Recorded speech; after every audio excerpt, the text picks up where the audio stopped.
This is The Great Silence by Ted Chiang. I'm honored to be able to read this to anyone. It's eloquent and it's heartbreaking, and it's well worth listening to. This is The Great Silence. Humans use Arikabo to look for extraterrestrial intelligence. Their desire to make a connection is so strong, they've created an ear capable of hearing across the universe. But I and my fellow parrots are right here. Why aren't they interested in listening to our voices? We're a non-human species capable of communicating with them. Aren't we exactly what humans are looking for? The universe is so vast that intelligent life must surely have arisen many times. The universe is also so old, even one technological species would have had time to expand and fill the galaxy. Yet there is no sign of life anywhere except on Earth. Humans call this the Fermi Paradox.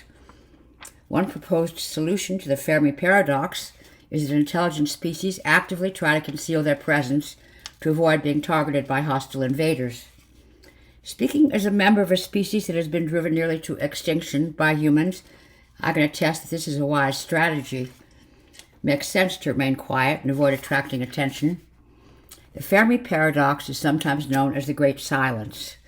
The universe ought to be a cacophony of voices, but instead it is disconcertingly quiet. Some humans theorize that intelligent species go extinct before they can expand into outer space. If they're correct, then the hush of the night sky is the silence of a graveyard. Hundreds of years ago, my kind was so plentiful, the Rio Abajo forest resounded with our voices. Now we're almost gone, so this rainforest may be as silent as the rest of the universe. There was an African gray parrot named Alex. He was famous for his cognitive abilities, famous among humans, that is.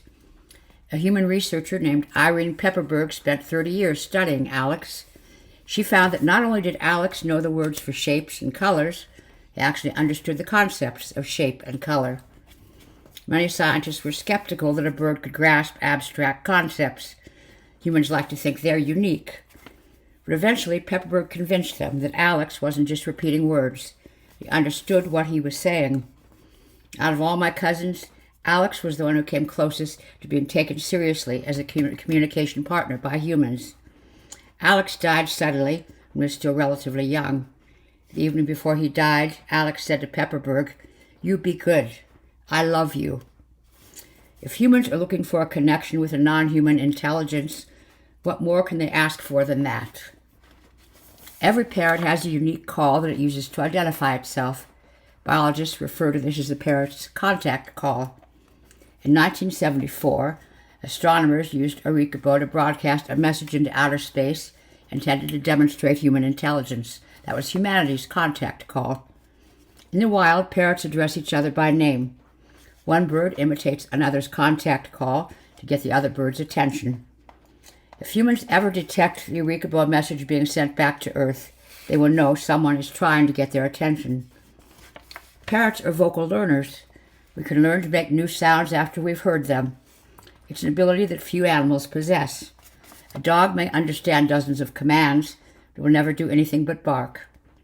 Humans are vocal learners too. We have that in common. So humans and parrots share a special relationship with sound. We don't simply cry out. We pronounce, we enunciate. Perhaps that's why humans built Arikabo the way they did. A receiver doesn't have to be a transmitter. Arikabo is both. It's an ear for listening and a mouth for speaking. Humans have lived alongside parrots for thousands of years.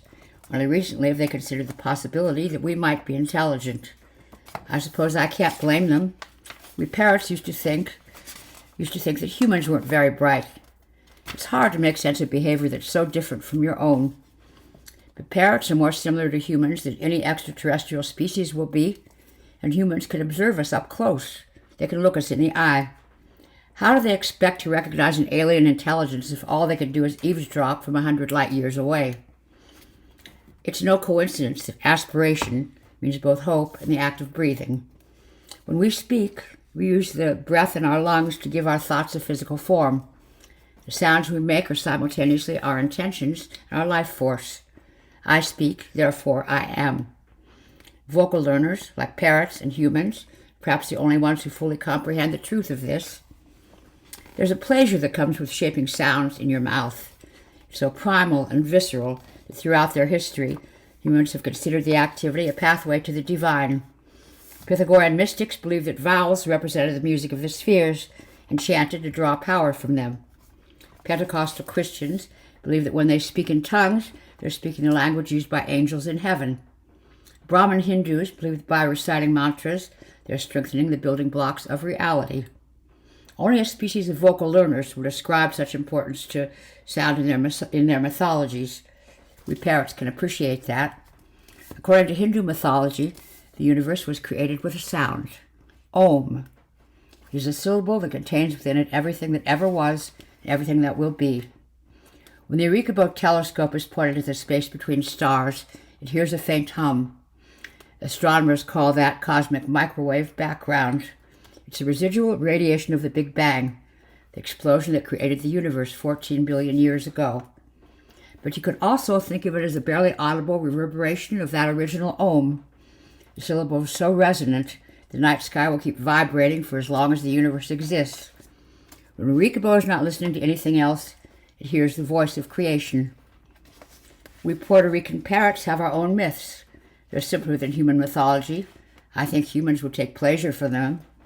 Also, our myths are being lost as my species dies out. I doubt the humans will have deciphered our language before we're gone. So the extinction of my species doesn't just mean the loss of a group of birds. It's also the disappearance of our language, our rituals, our traditions. It's the silencing of our voice. Human activity has brought my kind to the brink of extinction, but I don't blame them for it. They didn't do it maliciously. They just weren't paying attention. And humans create such beautiful myths. What imaginations they have.